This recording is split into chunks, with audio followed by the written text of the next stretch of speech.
Nabi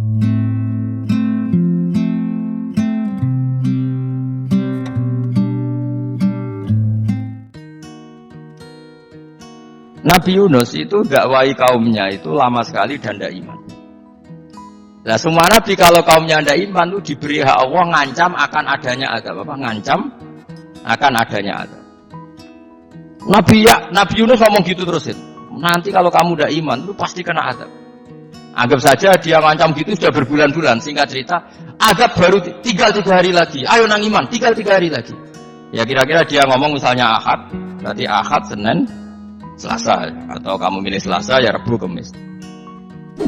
Singkat cerita Ahad itu dia gak kuat. Wah semane kurang 3 dino kaumku tetap ora iman. Mantel asal, minggat deh.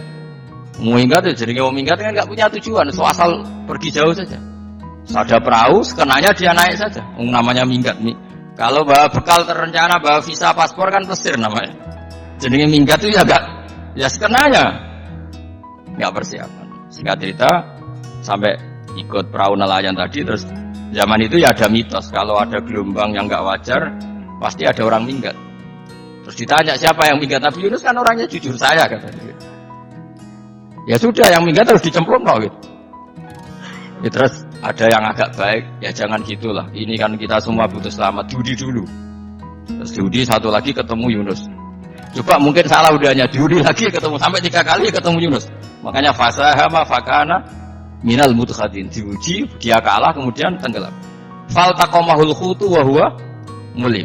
Terus dia diuntal ditelan oleh ikan nun. Nah, di situ ikan nun digambarkan saking besarnya itu. Nah ini uniknya Allah sama kekasihnya. Sudah Allah menyalahkan tapi unik. Ikan ini kan itu sama Allah dikasih instruksi. Kamu enggak boleh makan dia, dia kekasih saya. Terus ketika di tengah di perut apa? Ikan, dia kegelapan. Terus Nabi Yunus cita-citanya satu, ya Allah, kalau saya sumpah diri saya tidak bisa baca tasbih. Akhirnya sama Allah disulap perut ikan itu jadi masjid. Jadi dia di dalam perut ikannya santai saja tetap wiridan, santai. Fana ada fi dzulumati alla ilaha illa anta subhanak inni kuntu minadz dzalimin. Ya dia santai aja wiridan karena perut ikan bagi dia adalah masjid. Ya dia disalahkan Allah karena abako tadi minggat, hijrah tanpa pamit. Tapi juga dibela-belain Allah, ikan tadi tidak boleh nelan. Ini perlakuan Allah sama orang yang dicintai. Tapi karena dia Nabi, uniknya apa? Dino Ahad itu kaumnya do nginceng ngomongin Nabi Yunus. Rame-rame nginceng. Lucunya cara nginceng gini. Nak Yunus ning omah berarti bodoh nih. Wong ngomong ana ada kok dene tengok. Bareng diinceng Nabi Yunus tuh gak ada. Oh tenan ana ada. Mulane wonge rawani ning omah. Itu uniknya pangeran. Jadi mau dene ora minggat ya salah. Mau dene ora minggat berarti kaume jare apa ana ada ono gempa bumi kuwi faksi kok dene ning omah. Lah nek ana tenan ra mlayu. Nyatane gak mlayu. Jadi bahwa didesain minggat. Tapi nek minggat jadi salah nabi yo ora pamit. Makanya masyhur saya itu punya kitab karangannya Habib Alim Alamah, babanya Habib Anis, Habib Ali bin Husain yang ngarang apa? Ali bin Muhammad bin Husain karang yang Simpul Duror itu diantara doanya gini. Tapi jangan tiru loh, gue rawali. Aku rawani niru. Cuma saya hafal secara ilmu, tapi saya tidak berani. Waj'al sayyiati man ahbabta. Ya Allah, jadikan kesalahan saya itu kesalahan orang yang kau cintai. Terus pokoknya salah lah udah di pengiran kadung seneng, salah lah ya capek wae wong seneng. Itu waj'al sayyiati man ahbabta. Terus kayak gue lah dimanja wong tuamu, anak paling disayang. Salah gue lucu. Gue cacilik, gue seneng cacilik. Salah gue lucu. Becano gelas ya lucu, tiba ya lucu. Tibane cah tuwek-tuwek. Bocah jelalatan, mulane tiba.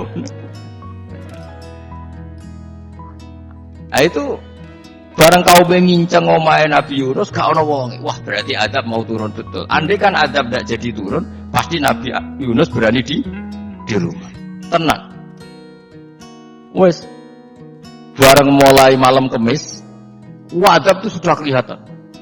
Ada puting beliung, ada apa, sudah jelas pasti ada azab. Kaum yang lapangan tobat,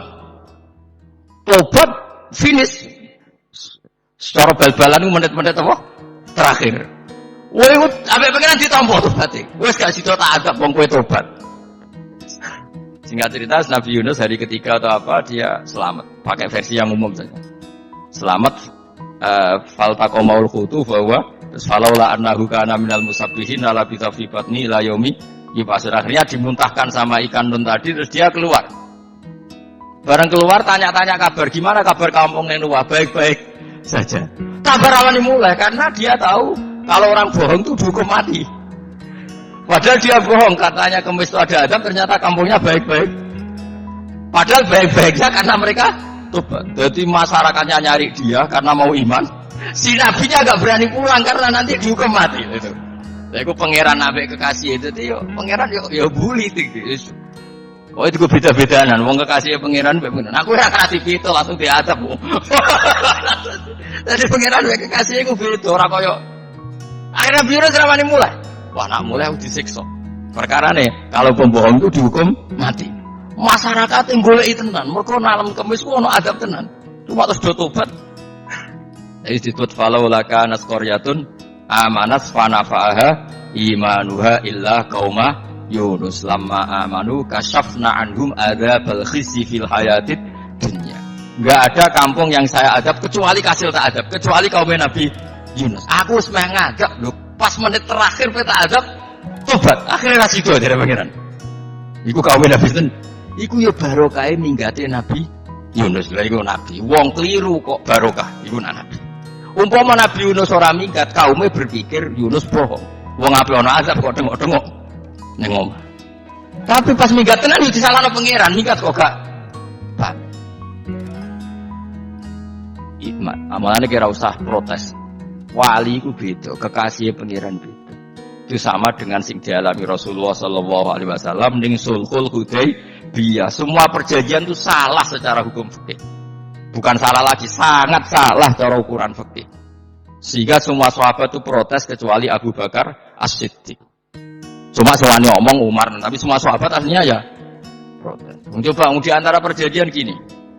Pertama kan enggak, biar sampean enggak terlalu jadi teroris, enggak terlalu jadi ekstremis. Memang ya ora usah jadi teroris, ya ora terlalu jadi teroris. Semua itu mungkin kan, ning dunia semuanya mungkin. Singkat cerita Nabi itu sudah di Hudaybiyah. Hudaybiyah dengan Mekah kan tinggal sekitar paling 40 kilo. Saya pernah itikaf di masjid yang pernah dipakai Hudaybiyah. Kan sekarang jadi mikot ya, termasuk mikot umroh di Mekah kan apa? Hudaybiyah kan mikot di yang terkenal kan apa? Jirona, Tanim, Hudaybiyah. Itu perjanjiannya tuh gini. Perwakilan dari Quraisy namanya Suhail bin Amr, siapa? Suhail bin Amr. Perjanjiannya gini, Muhammad kamu tidak boleh masuk Mekah. Kamu boleh masuk Mekah itu tahun depan. Padahal Nabi sudah bilang kepada sahabatnya, ayo kita umroh. Dan diberi hak umroh. Tapi setelah sekitar 40 kilo masuk Mekah, dicegat sama orang kafir Quraisy, tidak boleh. Lah, Nabi sakit tenan. Nabi kadung mentafsir, memberi berita gembira, saya mimpi kalian masuk tanah haram aminina mukhalikin, aman semua.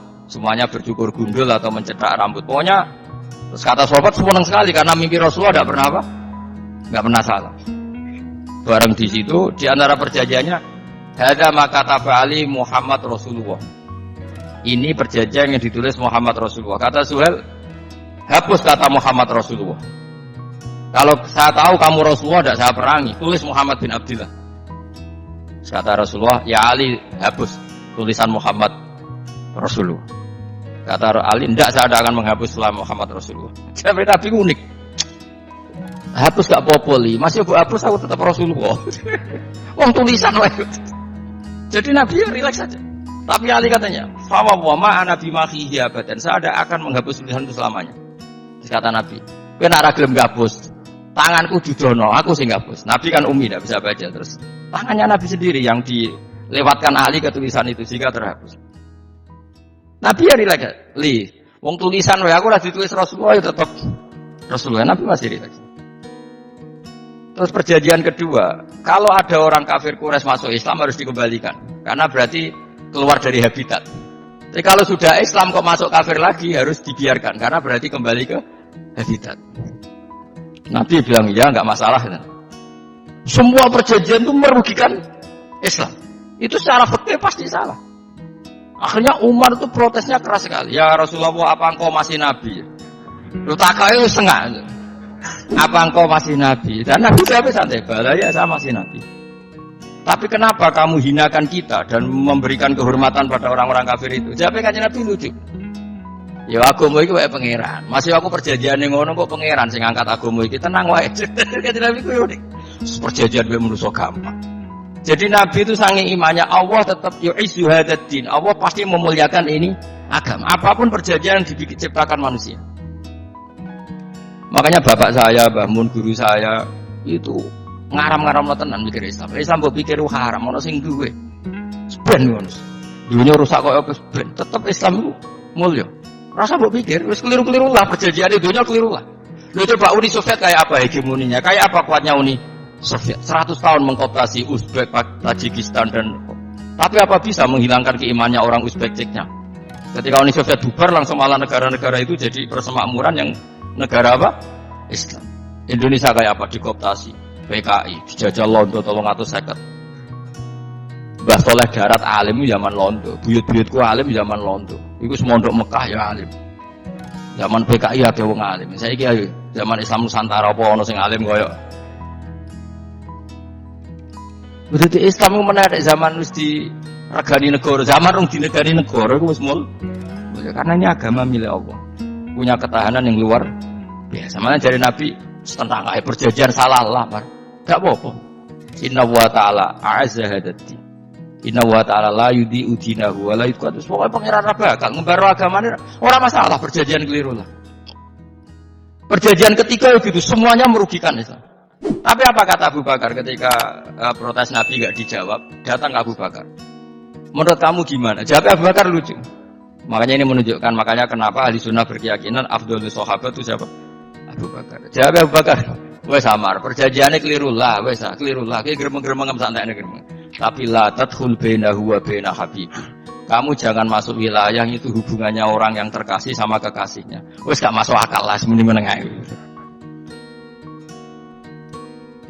Ya sehingga ya sudah Allah punya. Ternyata nah perjanjian keempat ini yang agak Nabi hanya minta gini, Dok. Itu saya turuti semua, tapi saya minta satu hal, kata Nabi. Bolehkan diskusi tentang Islam terbuka. Makanya diskusi terbuka itu baru kata Nabi. Jangan larang orang mendiskusikan Islam. Itu Dok mintanya. Oke, dari sebuah diskusi wae pikirannya soal kan diskusi wae. Enggak masuk Islam, diskusi. Jangan larang orang yang membicarakan Islam secara terbuka. Ada kata terbukanya. Dari soal, oke, enggak masalah. Itu toh yang itu pun nggak jelas menguntungkan Islam apa? Enggak. Akhirnya apa yang terjadi? Darun Nadwa, tempat-tempat pertemuan cara sakniki gedung parlemen. Semuanya itu diskusi. Sajane Muhammad itu sapa? Konsep Islam ku piye? Dan semua yang cerdas juga sajane yo bener Muhammad.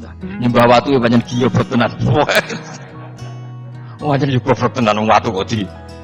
Terus nak Yahudi Yahudi ora bener bisa, Nasrani ora bener pangeran atau. Waduh, suwe-suwe hasil diskusi sepakat. Makanya dia tetap bener Muhammad. Dia tetap bener Muhammad. Akhirnya hasil diskusi itu akhirnya mereka membatalkan perjanjiannya sendiri. Perkara baru kayak apa? Malah Nabi ketika balik di Medina, Umar dia sempat protes ning dalan. Oke ya Rasulullah, saya terima konsep Anda, tapi saya menyisakan satu pertanyaan. Jadi jenengan niku ana ayat sing nunjukna la tadkhulunal masjidal harama insyaallahu aminina mukhalliqina ru'usakum. Lah kok nyatane ra sida mlebu Mekah, malah kita terusir kembali lagi ke Madinah. Lha iku Nabi yang agak lucu ngendikan. Mar, ning ayat iku ora gak ana taune. Apa ana ayat iku taun iki? Sing ngatene taun iki ra kowe. Jadi Nabi yo ora ana taune ya. Ora ana taune kok taun iki dhewe kan kira-kira. Ayat itu kan gak ada tahun nih, Umar sing GR nafsiri tahun ini. Wong awam suatu saat kamu akan masuk Masjidil Haram. Tapi kan gak ada tahun ayat itu. Apa di ayat itu ada tahunnya Umar? Dan Allah bilang tahun ini ya enggak. Ya sudah kalau gak ada tahunnya, pokoknya mesti kapan-kapan terjadi. Tapi orang saiki. Kalau suge rugen kan gak ada tahun nih, orang saya. Mau aku tuh gak ada suge, tapi kan tanpa tahun. Bisa suwi. Nah. Akhirnya apa yang terjadi? Ada diskusi masif di Mekah. Setiap yang cerdas, setiap Nabi tanya, Abu Sufyan siapa? Nabi mau komentar gini, sama siapa teksnya? Misluhu la yajhalul Islam. Kalau Islam sudah didiskusikan, otak secerdas Ikrimah bin Abi Jahal, secerdas pasti tidak bodoh tentang Islam. Maknanya pasti akal yang waras memilih Islam. Wah, karena Islam jadi masif. Ya sudah, karena Islam sudah masif, tokoh-tokohnya cenderung Islam, akhirnya perjanjian itu dibatalkan sendiri.